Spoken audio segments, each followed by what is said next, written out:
Good evening, everybody. Welcome to another episode of Uncommon Sense with Jose Negron. Now, for the benefit of those who are not familiar with the channel and are watching it for the very first time, the reason why we call this Uncommon Sense, it is because of the fact that we are trying to find solutions to everyday problems which we face. Unfortunately, not everyone uses logic. For that reason, it is called uncommon sense. Right now, we're currently live on YouTube, Facebook, and Periscope, and Twitter. Now, I did try to have it on Instagram, but for some reason there was a problem. So I'm going to have to work on that. But nevertheless, the show must go on. I see there's already 2 people viewing the stream. Now, before we get into the topic, there's going to be a couple changes in regards to my channel.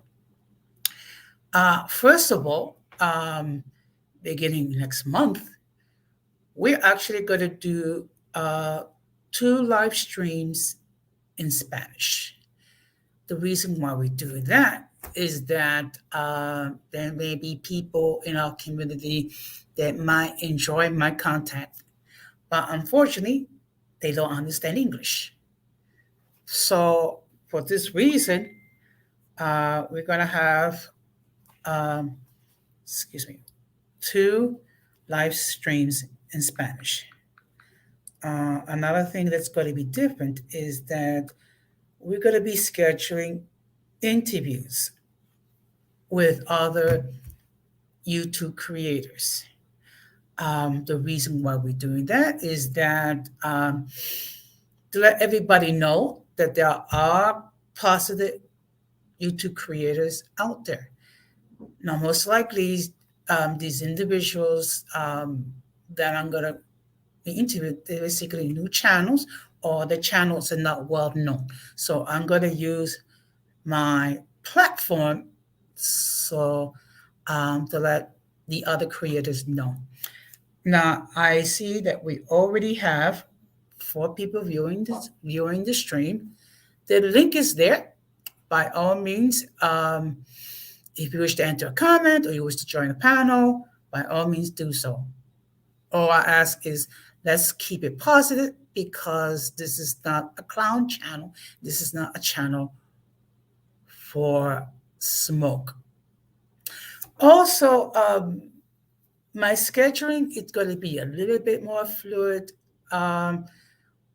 partly because I'm going to be doing interviews. I gotta deal with when these individuals are available to do an interview.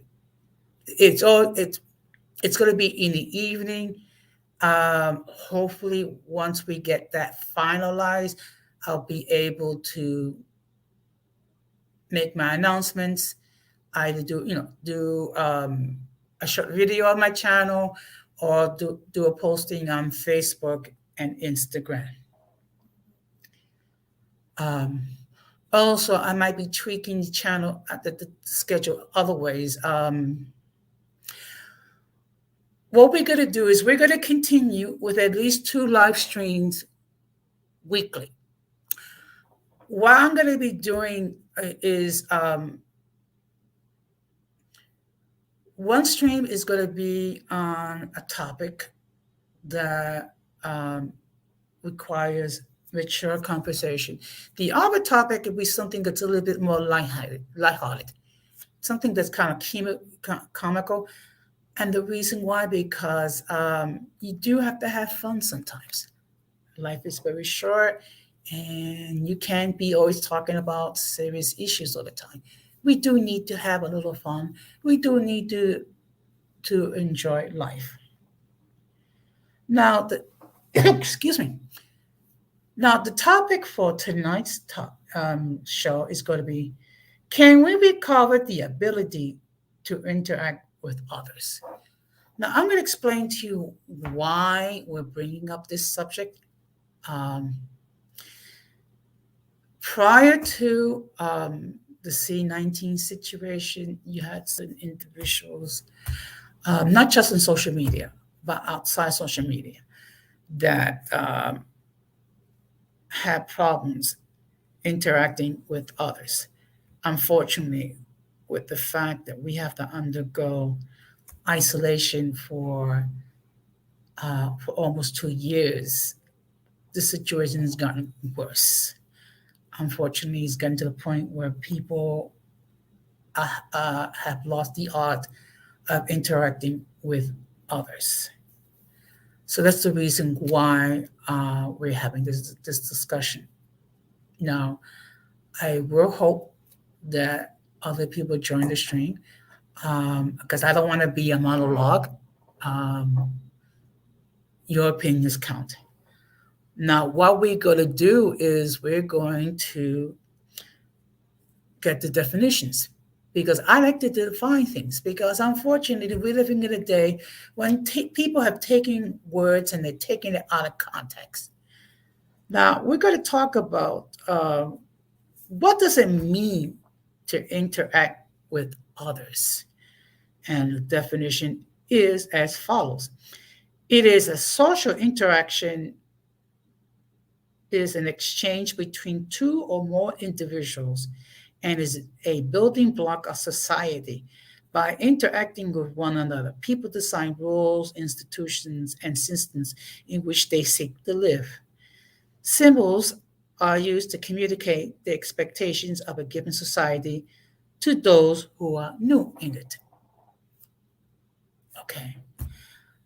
Now, of course, I also did some research on the topic. Okay. Now, what we're going to do is really be talking about what is necessary in order to interact with others. One thing to bear in mind is please be respectful to everyone you interact with. Give them a chance to talk. Don't say or do anything insulting. Respect their differences and generally treat them the way you will want to be treated. Listen. The most important part of interacting with others is to listen to them. Now, that states that it is a dialogue. I speak with you. I share my views. I share my observations. I share my thoughts. And then you listen. And then after I speak, you get an opportunity to share your views, to share your opinions and your observations. Now, at times, we may not agree, and that's not a problem. What gets to be a problem is when there is a lack of respect, of understanding, and everyone's views matter. Now, sometimes we have to interact with difficult people. It could be co-workers, it could be family members, it could be neighbors, it could be what have you. And there's some things that you can do to interact with difficult people. Be honest and direct. State your concern from your perspective. Okay. Listen carefully. Listen to what the other person is saying instead of getting ready to react. Now, this is the next item is very important. Avoid blaming, focus on the facts. Um, this is very important because we can easily cast blame on others without knowing the facts. And sometimes emotion can get involved, which is why it's very important to focus on the facts. Stay focused, discuss particulars, avoid generalizing. Okay. Basically, as Sergeant Joe Friday used to say in Dragnet, just the facts, man, just the facts. And saying less. In other words, say what needs to be said. You don't have to get into a 5-hour monologue to say what needs to be said and then take it from there. Now we're going to share some information, okay, which is what happens to your brain when you part of the conversation. Neuroscience has shown that our brains do some interesting things when we converse. One particular study examined all the words heard by a spoken or heard or spoken to a young child ages 4 to 6 years old for a 2-day period. These recordings were then analyzed to count how many words were spoken by the children, how many words were spoken to the children, and how many exchanges in conversation occurred. Interesting. So this gives you an idea. When you're speaking, ideas are being exchanged. Now here's an interesting fact. Some people, even leaders, may be hesitant to speak with others. They may want to disturb someone who's working, or they may think the other person doesn't want to share their thoughts.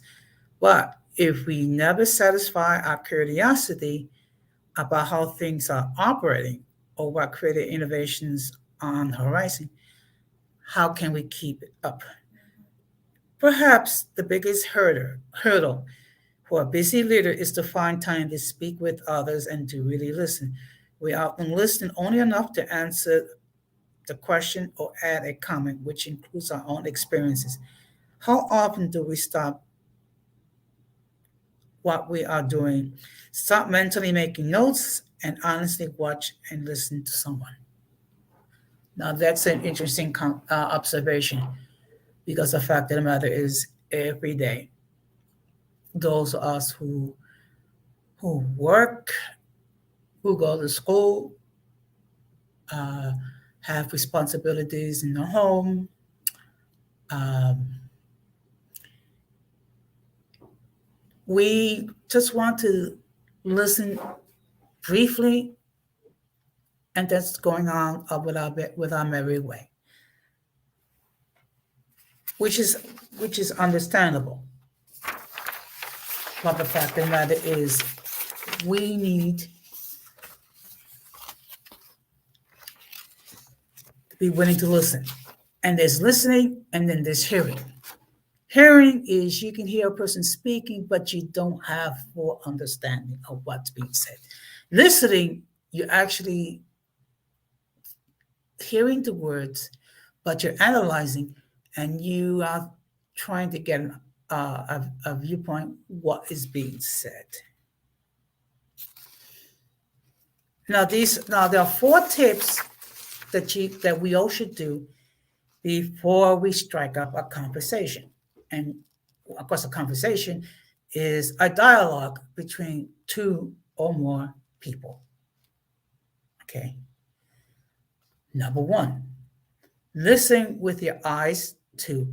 So much of our conversation is nonverbal. So learning to pick up on body cues and facial expressions can help fill in the gaps when we speak with others. This is considered a soft skill, but leaders who can read others tend to be more compassionate and empathetic.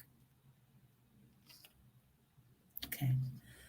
Another tip, try not to talk as much. Whether you want to ask someone how they organize their office space or how they make a perfect meringue, try to listen more than you speak. Your own body cues, smiling, nodding, eye contact can help encourage someone to share their expertise. Now,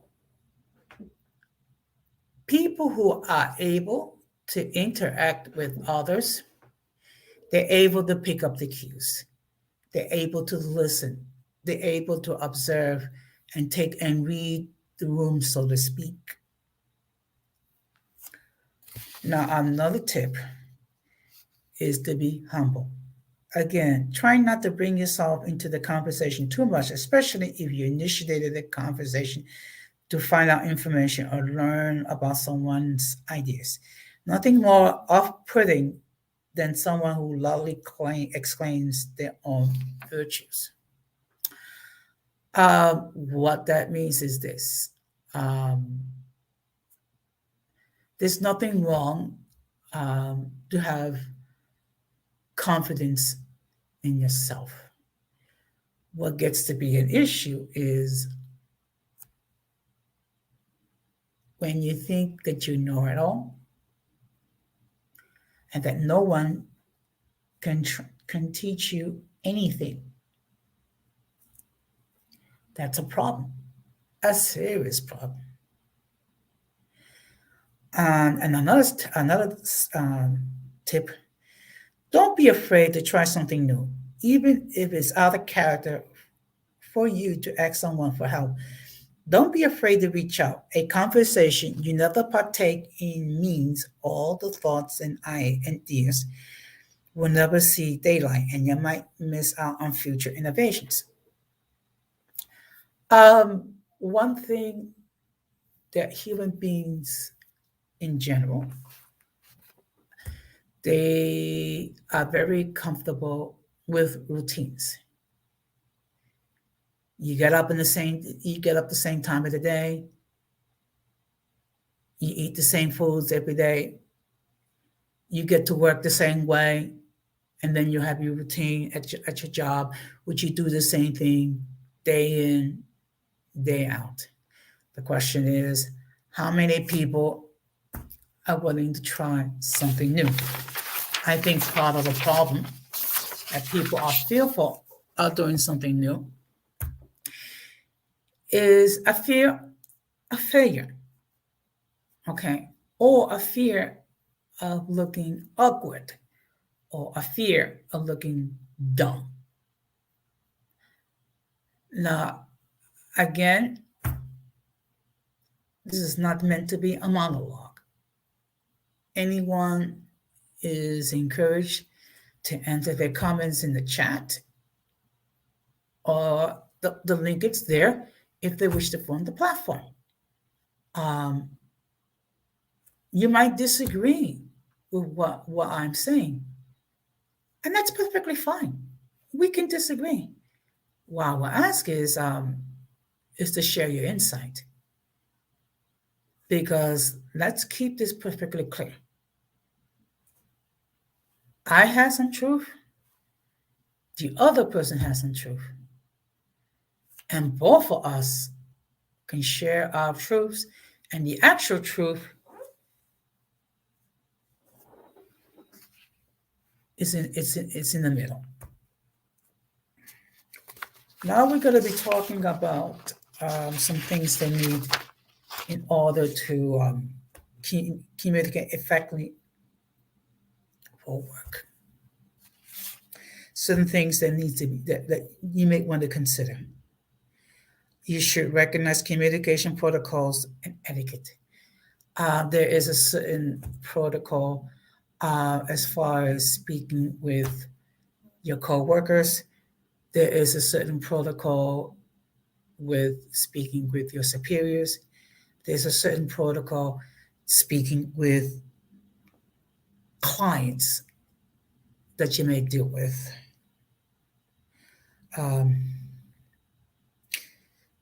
Use the communication systems and processes in the workplace. understand messages and get messages across to others. Again, it's a communication. It's a two-way street. Now, there are different modes of communication. There are spoken, written, visual, formal, and informal. There's also a thing called a vocational vocabulary. This refers to the language you use in a particular field of work. This includes technical terminology, but also words and phrases that carry specific meaning within your field. Okay, I'm going to give you an example. Some of you know I am a municipal employee with the Department of Social Services. And of course, within our agency, within our sphere, we have certain jargon that we use to communicate. It is understood among ourselves because we work in an environment. However, if we speak with others, we need to speak in terminology that's more transparent. Now, it's very important to build strong work-related relationships to achieve an outcome within a work group, and effectively work as a team. You should be able to understand others and build a rapport. To connect with others, you need to know your own values, goals, expectations, and emotions to make appropriate choices about your behavior. Now, one thing that we have um, with our agency is a code of conduct, which is a way where we need to conduct ourselves in a professional manner, dealing with ourselves, dealing with our superiors, and dealing with the public. Also, we need to cooperate. When I mean cooperate, is that when we are working, we work as a team. And every person has a different role. And it's very important that we cooperate as a team. Okay. Also, we need to develop a rapport. Now, we don't have to be buddy with our coworkers, but we do need to be professional. We do need to understand each other and work together as a group. Let's take a look over here. Now, in dealing with others and interacting with others, um, we often going to hear the word diversity, and diversity consists of gender, ethnic, sexual orientation, religious or cultural background, age, physical ability, beliefs, personal preferences. And one thing we must do is recognize that everyone is unique, everyone's different, and to respect our differences.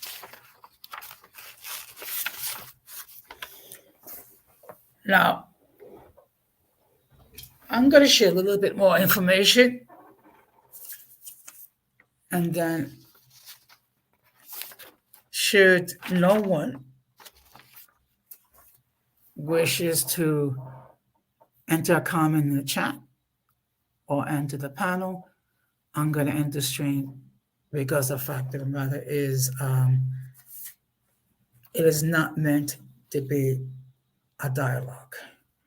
It's very easy for me to sit there and just speak nonstop.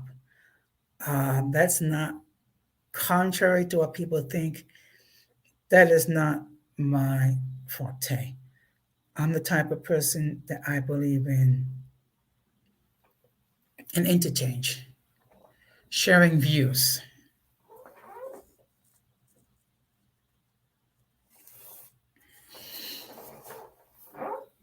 Now, the reason, no, I'm going to give you my perspective at why others are having a hard time interacting with others. Part of it is that you have individuals who are not able to accept other people's viewpoints. You have individuals who are not able to accept constructive criticism. You have individuals who basically they think they know it all and no one can tell them anything different.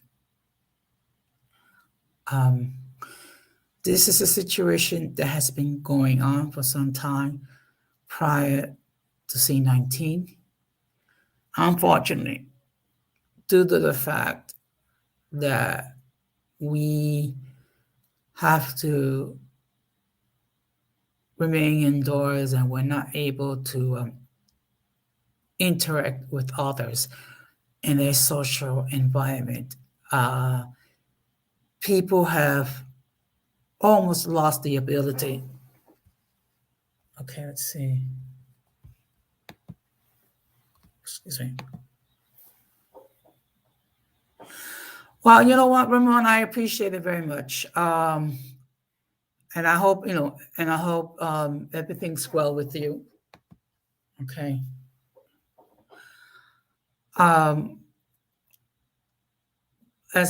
So unfortunately, we're living in a society today when you have individuals who gotten more awkward and are unable to interact with others.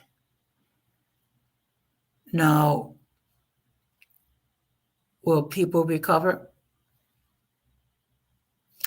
I'm going to say that depends.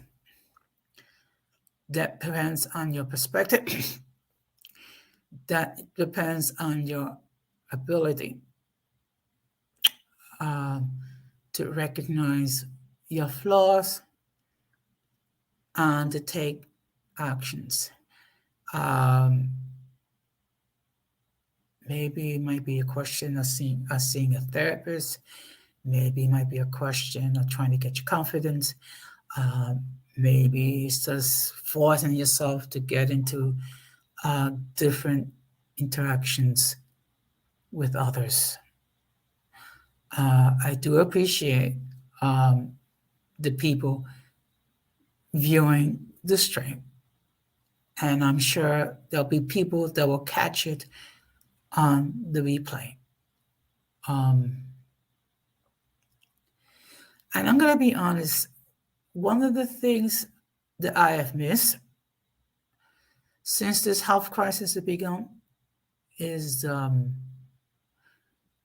not to be able to gather in large gatherings.